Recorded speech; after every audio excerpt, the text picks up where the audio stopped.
Hi hello வணக்கம் மக்களே. இன்னைக்கு நம்ம எதை பற்றின வீடியோ பார்க்க போகிறோம்னா கருவேப்பிலை தாங்க. கருவேப்பிலை பார்த்தீங்கன்னா எங்கள் அம்மா ஊர்லேருந்து கொடுத்து அனுப்பிச்சிருந்தாங்க. எங்கள் ஊரில் மரம் இருக்குது. ஸோ எங்கள் அக்கா ஊருக்கு போயிட்டு வரும்போது பறிச்சுட்டு வந்தாங்கங்க. இது வந்து பார்த்தீங்கன்னா 2 டேஸ் ஆயிடுச்சு. ஸோ அதனால தனித்தனியாக இலைலாம் பிரிஞ்சு தனித்தனியாக வந்துருச்சுங்க. இருந்தாலும் இதை நாங்கள் வேஸ்ட் பண்ண மாட்டோங்க. வெயிலில் இதை நல்லா காய வச்சுட்டு பொடி பண்ணி வச்சுக்கலாம். இந்த கருவேப்பிலை பொடியை வச்சு கருவேப்பிலை சாதம் செஞ்சுக்கலாம். எல்லா குழம்புலையுமே நமக்கு தேவையான அளவு போட்டுக்கலாம். இதில் இருக்கிற சத்து பற்றி சொல்ல போகணுன்னா நான் சொல்லி உங்களுக்கு தெரிய வேண்டியதில்லைங்க. இதில் வந்து பார்த்தீங்கன்னா நமக்கு ரத்தத்தில் உள்ள இன்சுலின் அளவை சீராக வச்சுக்குமாங்க. அதுக்கப்புறம் பார்த்தீங்கன்னா செரிமான பிரச்சனையை சரி செய்யுமாங்க. முக்கியமாக ஆன்டிபயோட்டிக்ங்க.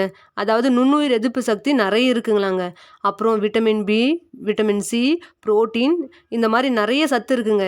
இந்த மாதிரி ஒரு சத்து உள்ள ஒரு பொருளை நம்ம எவ்வளோ அசால்ட்டாக தூக்கி போட்டுடுறோம். அம்மா நமக்கு சாதம் போட்டு கொடுத்த உடனே முதல்ல தூக்கி போகிற விஷயம் எதுன்னு பார்த்தீங்கன்னா கருவேப்பிலை தாங்க.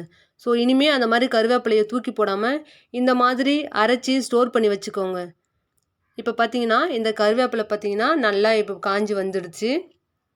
இந்த கருவேப்பிலை பச்சையாக இருக்கும்போது கருவேப்பிலை ஜூஸ் போட்டு குடிக்கலாங்க. தேவையான அளவு கருவேப்பிலை எடுத்து மிக்ஸியில் அரைச்சி ஃபில்ட்ரு பண்ணிவிட்டு அது கூட பார்த்திங்கன்னா 1/2 ஸ்பூன் லெமன் இல்லைனா கொஞ்சம் போல் ஹனி கூட சேர்த்து குடிச்சிட்டு வந்தோம்னா முடி கொட்டுற பிரச்சனை கூட இருக்காதுங்க.